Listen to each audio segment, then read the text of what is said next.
Thank you for tuning in to Hardly So, the show where we explore the topics that interest you to find the positive in any situation. I'm Wes. And I'm Karol. In this episode, we discuss Dwyane Wade, Karol Sanchez, and we decide once and for all, is Nick Cannon the GOAT? Okay, go ahead and get started. I can't even fathom you put that in the show notes. I'm going to tell the you. GOAT. I have so much to say about Nick Cannon. I know. We're going to get to it, but we got some other stuff to touch on first. So, starting off. Wait, can I just say one thing? Come on. Nick Cannon is not the GOAT. Okay. All right. Starting off. Dwyane Wade has been catching all kinds of flack for his support of his son Zion, who he now refers to as his daughter. For those who don't know, Zion came out, quote unquote, about a year or so ago, and Dwyane Wade, Gabby Union, and Big Brother Zaire have been all support, all smiles for young Zion. As a father of sons, I wanted to hear your thoughts, and I know we got a lot to get into with this, so jump right into it. Zion is 12 years old. Okay. Zion is 12. I have a 19-year-old son and a 14-year-old son. 13-year-old son, soon to be 14. I do believe that no matter what, I will support my children through their decisions that they make in life. And let me say that again. I will support them through their decisions that they make in life. My oldest son had decided he didn't want to go to a traditional 4-year school, and he wanted to go to a 2-year theater school. And at first it was a hard pill to swallow, and my wife was really instrumental in me saying and understanding that at this point in his life, I am a cheerleader and an advisor, not being able to tell him what he can and cannot do. Okay? Let me just say this. Okay. God makes zero mistakes. If God birthed a boy to Dwyane Wade, that young man is a boy. And as a father, no matter what the choice was for my child, I'm going to recognize them as what they came into this earth as. That's my stance. Okay. All right. So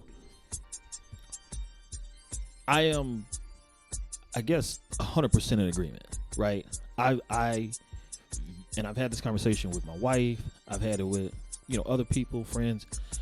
I am, first of all, I'm for anyone to do what makes them happy if it does not infringe on the happiness of others. First and foremost. Okay. When I see someone who may be trans or, right, I can't help but to see what I see.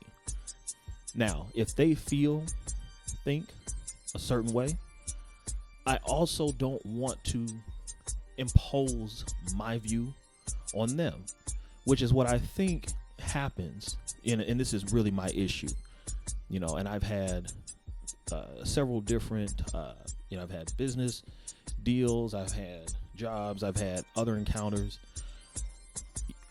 One notable, very recent, job that I worked with someone who was trans, and I won't say the person's name, but I would always call this person by their name. I would never say she. I would never say her. Because my disagreement is the same thing that most people of that community accuse most people of our community, quote unquote, of doing is imposing our projection onto them, or our belief projecting onto them. And I don't want the same thing to happen in reverse. So I respect that you say this is what you think and feel. I respect that you say I was born in the wrong body, and I'm not here to argue that with you. Thus, I will call you by whatever name you have decided to be called by. However, I will not say if you are a man, born male, I don't say she, I don't say he, or, she or her, and vice versa. With Zion, I think it's kind of a different thing. First of all, total agreement. A child, you don't decide what you want to wear. You don't decide what you want to eat. So I understand that you may feel something, and I think it's, society has changed where whatever you say, we go with that, and we want to foster and nurture that. But in my day coming up, if something like that had even crossed my mind, I would have been corrected. And I think we've lost that. We've lost correction. We've lost guidance. So I guess I applaud Dwyane Wade for being supportive. But my question would be, Dwyane Wade's mother is a bishop in Chicago. So my question would be, do you not believe anymore what you were taught? Are you not strong enough to stand on what you were taught? And so I admire the father that is supporting, but at the same time, I got to question the Christian brother that is condoning. So yeah, a child shouldn't be able to decide, right? You can't buy cigarettes, you can't buy alcohol. At this point, he can't even go to war, which is a whole nother discussion, right? But at the same time, while I have my beliefs and will hold fast to them, I am always open to learning and understanding, right? It doesn't mean I'll change my mind, but I'm willing to listen to you, as with any subject, right? Because if you don't listen, if you don't discuss, you don't learn. And maybe it will help bring about a solution. So I'm not necessarily listening with the expectation of my mind being changed, but I'm listening to further understand so that maybe I can change your mind. Okay, up until your last statement, I wish the listeners could see my face looking at you. Yeah. Because I was looking at you like you're crazy. You had the side eye. But I will say that I can agree with that last statement. Listening to find the best angle and best approach to bring someone closer to the truth. And yes, I believe in a father supporting their child. But at 12, and I think he came out at 10 or 11. I think he was 10, and they were at the Pride Parade. What does he know about relationship, about love? He should not know either way. Right. He shouldn't know whether he's Right. straight or gay. And you see this more and more. Which let me stop you here though, because we do encourage. We have, when we have a wedding, right? We'll have a junior bride, junior groom. We do encourage heterosexual relationship, which personally I'm definitely fine with. My issue is, and it's the issue of most who are proponents of heterosexual relationships, right? People say we should also, this is also a normal lifestyle. This is also, it's alternative. It's not wrong. It's just different. And so I'm kind of lost in, I disagree with that, but we are also at a young age promoting, 5-6-year-old. Who's your girlfriend at school? Who's your, so I don't want to make it sound like I am open to teaching young kids that a certain lifestyle that is alternative is also acceptable. But I think that should be left to individual families, individual parents to train up their children in the way that they should go, in hopes that when they are old, they don't depart. Man, you got me bent. Listen, how you gonna use a scripture to promote something that's non-scriptural? Is that a word? No. Scriptural? I'm saying. Did I hear you right? Are you saying each individual family can should train up their children in the way that they should go, or that they want them to go? That they should go. And I'm saying it is not my place necessarily to tell Dwyane Wade how to parent.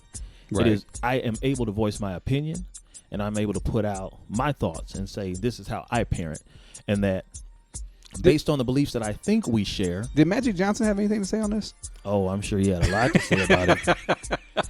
Sure, he had a lot to say. I would like to see what Magic has to say, because if listeners don't know, Magic has a son who is. He's been out for years. Yes, maybe 10. And he cross dresses. He does. He definitely does. And he wears makeup. Definitely does. And heels. And so there's some magic there. But so I have not heard anyone speak out about this. Right. In a way that negative or positive. I haven't heard anything. And maybe I just haven't listened for it. You saw some support. You haven't seen much in the way of opposition. And again, I think it's because most people somewhat feel like I feel, and I guess by doing this show, we're stating our position, right? But I do kind of feel like that's got to be up to him. We can say and give our opinion. We can say this is what we think and what we believe, but that's got to be on them, because ultimately it's going to also be on Zion.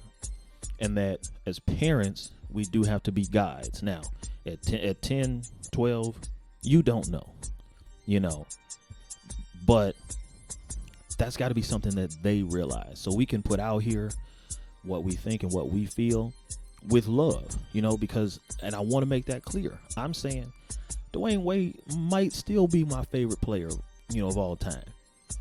And I wish him and his family the best. But his wife is definitely one of my favorite actresses of all time. She's okay now. She's been in some stinkers. I have my reasons. Deliver Us from Eva. Good movie. Jeez. Good movie. I'm gonna tell you what Deliver Us from Eva is really, really good for. You ever had a table that was just ever so slightly off? Okay. You want to level that table out? You take that DVD and you stuff it under that. You stuff it under one of those legs. Wow. Yeah. Well, you know what? Talking about difficult parenting, Dwyane Wade's in a difficult situation. Because if he didn't support his child, right, people would say, "Oh my gosh, you're a terrible father." Right. And because he is supporting a child, "Oh my gosh, you're a terrible father." Yeah. But let's talk about Karol Sanchez. This one is interesting, man. I'm gonna tell you. This young woman, apparently, she staged her own kidnapping to get away from her strict mother. Which is crazy, because we kind of, we're on opposite ends of the spectrum here. Dwyane Wade, kind of too loose. Karol Sanchez's mother, like most parents, and I had a sort of sheltered upbringing. I didn't do a lot of the, we used to call them juke parties when I was coming up. You would go, they would play. This was the 99 and the 2000s. Cash Money Records was taking over, So you were a young person in 99, 2000? I was 15. I was a full-grown adult. I graduated college in 99. Hey. Oh, my goodness. Okay. I know, man. Okay, go ahead. You get your ARP card ready. So, I personally felt sheltered, and so I get the idea that, mom is being strict. You want to go here, you want to go there. I vividly remember a falling out. Now, I say falling out. You really can't have a falling out with children because they don't work and they're broke. But my mother and I had a falling out, quote unquote, because when I was 16, I wanted to get a job. She wanted me to concentrate on my schoolwork. But, I was thinking, I want to make some money. I like girls. I want to go to the dance. I need to get a car. I need to do I got to have some jabos. I need to be fresh. Air Force Ones, FUBU jersey. So we had that little issue. But I understand now even better what a parent deals with. And so, basically, Karol Sanchez, her mom was a little strict, and Karol decided she wanted to have some fun. Now, this is just about a year in the wake of the Jussie Smollett situation. For those who don't know, it's Jussie Smollett. He's a very, very famous French actor. So, Jussie Smollett, we know in Chicago, he staged his own assault, a hate crime, so to speak. And Karol Sanchez it appears now has done a similar thing. So there's been a rash of black women being kidnapped, black women in particular, being kidnapped and trafficked. So Karol Sanchez goes missing, and then when she is found after days, she claims that she was snatched and that she had been a victim, only for us to later find out, of course, that it was all a ruse. You know, man, I'm not torn. Let me not say that. I'm not torn. This was wrong on several levels. But as a child, I remember being there, and children are not equipped to think rationally.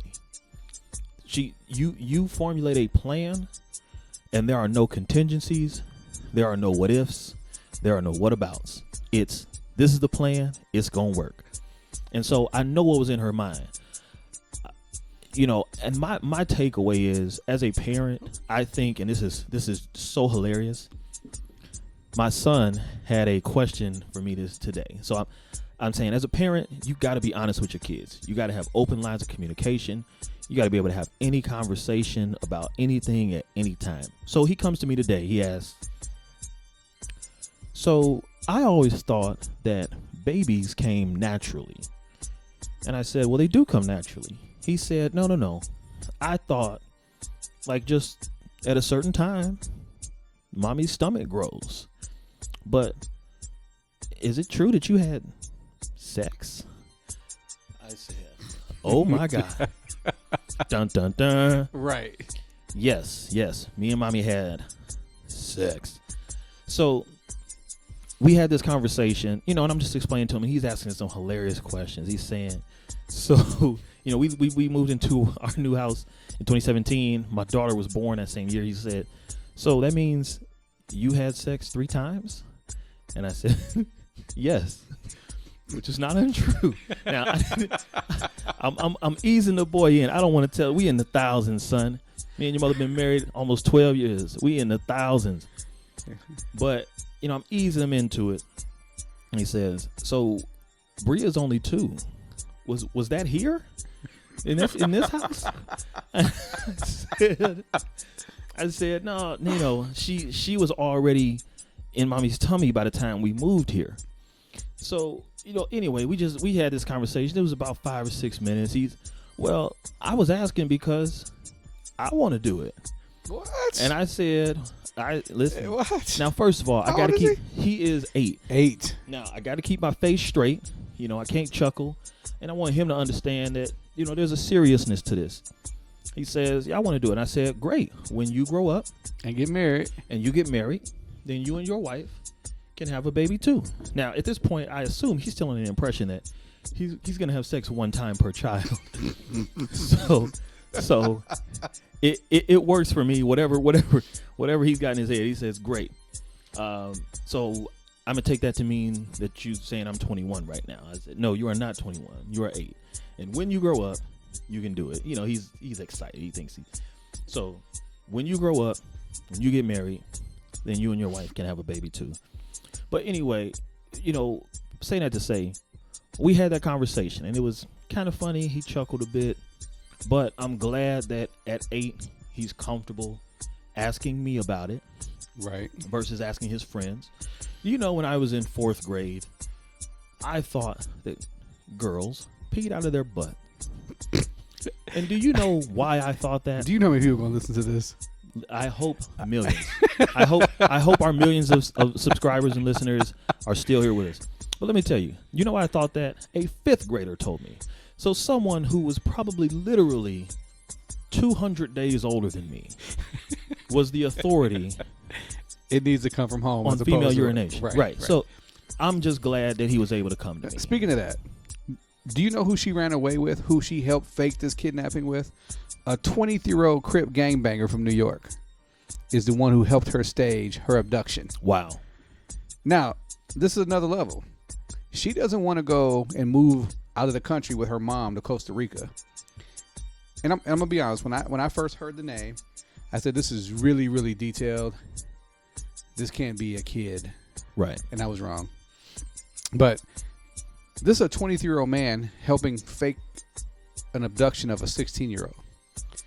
And then just hours later, after police had scoured the entire city, she shows back up at the exact same intersection where they staged the abduction. And can I tell you something? Can't make this up. They are deciding whether they want to press charges or not on this young lady. I don't care. You intentionally faked something, causing hours and hours and hours of police work. Yeah. With our tax dollars, and wasted, had to be thousands of dollars worth of police force. And Easy. I'm sure they had other things to do. Well, they may not be doing anything else, but I'm sure they had other things they could be doing. Well, the police, people to frame, right? Unarmed black men to shoot. It is New York, so yeah. This is to me, this is just crazy that this young lady would think this through, and then I'm wondering though if she's going to blame the boyfriend. There hasn't been any updates on that she's blaming the boyfriend, but she says she walked up to people at the intersection that were looking at the missing poster, and she says, "I'm her, I'm okay." Wow. If you're her parent, what do you do? Well, one, if I were her and my parents were, I might be missing at this point. Right. My parents would have just went ahead and got rid of me. But I just think, man, it's so difficult, right? I think back and remember situations that, I did something stupid and your parents got to discipline you. And we all know, over time, methods of discipline have changed slightly. But ultimately, if there is no cost and there is no reason to change behavior, then behavior does not change. I would like to see, especially given how close in proximity this is to the Jussie Smollett situation, I would like to see a situation where she pays, maybe in community service, maybe in fines. Now, get me here, because this is a whole nother thing. Jussie Smollett paid the city of Chicago $10,000 to be done with this. I'm sure far more than that was spent in man hours. Obviously, the stain that came to the name of the department. There was a lot of controversy about, not charging and not moving forward. And we got to be honest. It's because he's rich. It's because he's famous. And I think any money that this young girl generates based on this, whether it be presentations or conversations or speeches or television shows or a book or a biography or anything that she gets from this, that money should go straight to the city of New York. I'm with it. To cover that. I'm with it. I think that she should have just went to Costa Rica. Listen, I kind of want to go to Costa Rica. Right. Where's her mom? Right. She had a vacation and she wanted to stay in New York with her 23-year-old Crip gangbanger boyfriend. You can see Timbs and goose jackets every day. Right. So, yeah, man, it's just a crazy situation. But crazy kid. I'm hoping they get past it and ultimately keep your lines of communication open with your kids. Hopefully you avoid these type of things. Now, we are on to the whole conclusion of the matter. The crescendo. Now, the crescendo. So, recently, Nick Cannon, man, get out of here, made a very unsolicited diss track towards Eminem. Now, I wouldn't necessarily call it unsolicited. Eminem has been putting Nick Cannon in his mouth, in his lyrics for roughly 10 years. A decade easy. Right. But you had 10 years to make this diss track. You had 10 years. Eminem been minding his business. He ain't been. He just got done destroying Machine Gun Kelly. All right. Here's my thing. You had 10 years to make this diss track against Eminem, and this was the best you could do. And he's already made 3 remixes to it. And listen, one with Suge Knight, which is even more terrible than the rest. Now, I got to say this. Nick Cannon is by far, in the original version, he's the worst rapper on this track. But Ever. he's the worst rapper. Now, Ever. I do watch battle rap. I'm a fan of Charlie Clips. I'm a fan of Conceited. And Hitman Holler is okay. But Nick Cannon was absolute doo-doo. The people on Wildin' Out talk about Nick Cannon. Well, that's true. But despite all of that, this is why I say Nick Cannon might be the GOAT. Man, get out of here. What does GOAT stand for to you? GOAT, greatest of all time. Now, I'm not saying as a rapper. I'm not saying purely as a rapper. I'm talking about as a property. Nick Cannon. Let me teach you something real quick. Because as you said, you graduated in 99, 2000, right? Nick Cannon has been on TV for 30 years. Okay. He started on All That at a time where Keenan and Kel, Amanda Bynes were the big stars. Nick Cannon came out and he was very well positioned, charismatic, tall, good looking. Let me tell you, Nick Cannon has been getting several bags a year for 30 years. And how much of that did Mariah get? He was also getting some of Mariah's bag.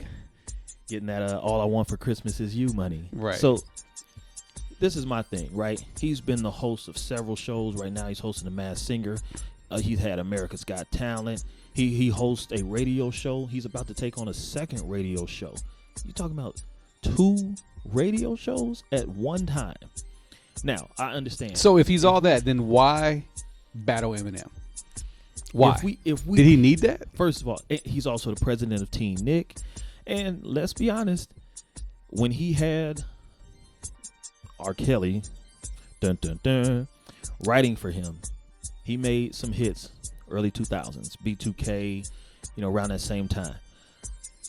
He was not a great musical artist in his own right, but I'm saying as an entity, as a property, Nick Cannon got to be respected, man. The other thing I'm going to give Nick a ton of credit for is I watched a couple interviews of his. Nick is a real dude. We don't forget, which is more a Kevin Hart thing, but Nick Cannon was there. Real Husbands of Hollywood. But Nick is a real dude, man. He talks about his relationship with the mothers of his children, his relationship with Mariah. Still loves her, still respects her. These are things you just got to admire. And so my point is, then be that businessman. You put all of this together, and while he's not a great rapper, he's a great businessman. Nick is getting paid left and right. That's the kind of business I aspire to, man. So with all that money, he couldn't find a ghostwriter? With all that money, he chose not to find a ghostwriter. And you're right. He exercised some economic wisdom, and he just wanted to keep that bag to himself. You're right. But he was smart enough to not go at him alone. He got the 3 best rappers he could find that was indebted enough to get on that track. Their careers are dud. And you're right. He might be the GOAT. Go away, troll. He was terrible. He took 10 years to come up with a diss track. And Eminem hasn't even responded. Other rappers in the industry, 50 Cent and other rappers have come and had their say about Nick Cannon. Yeah. And then Nick had to do a remix and go find Suge. Ain't he locked up? Did he do it from the payphone? How did Suge do this lyrics? Nick put some money on his books. Man, come on. Suge, that's the person you got to come back? Come on. Listen, man, all I'm going to say is I respect Nick Cannon. There will be no Nick Cannon slander on this podcast ever. Didn't you say that about Kanye? Nick Cannon, Kanye West. The list is gonna. I will grow. never make a road trip with you. Hey, I'm gonna tell. No, hold on. I'm gonna listen to Kanye on the road trip. I'm not listening to Nick Cannon. But when I tell you I respect him, I study his grind, and I watch how he move, and I'm emulating that. You can trust and believe. I can see that. But I can't see him being this quality rapper. He might be a good businessman, and he needs to stay in his lane. And stay in that business person lane, producer lane, writer lane, and stay out of the actual music lane where he's the one spitting lyrics. And I use that very lightly, spitting lyrics. Very loosely. Very, very loosely. Well, I'm going to say this. We talked about some different parenting styles. Hopefully somebody get in Nick Cannon's ear, tell him to leave Eminem alone. You let sleeping dogs lie. But as a businessman, much love and respect. Let me tell y'all, this was an awesome, great conversation today. I want y'all to stay tuned, listen to a few minutes, and we're going to tell you about some prize giveaways that we got coming up that you're really going to love. Please like and subscribe to our Facebook and our YouTube, and make sure that you have notifications turned on so you know when we post new content and advertise for our contest. Our next giveaway is at the 100 subscriber mark. We're giving away an Echo Dot 2. All you have to do is like our Facebook page or subscribe to our YouTube channel. You can enter both ways, which is super awesome, so you double your chance to win. Thank you, and we'll see you next week on Hardly So.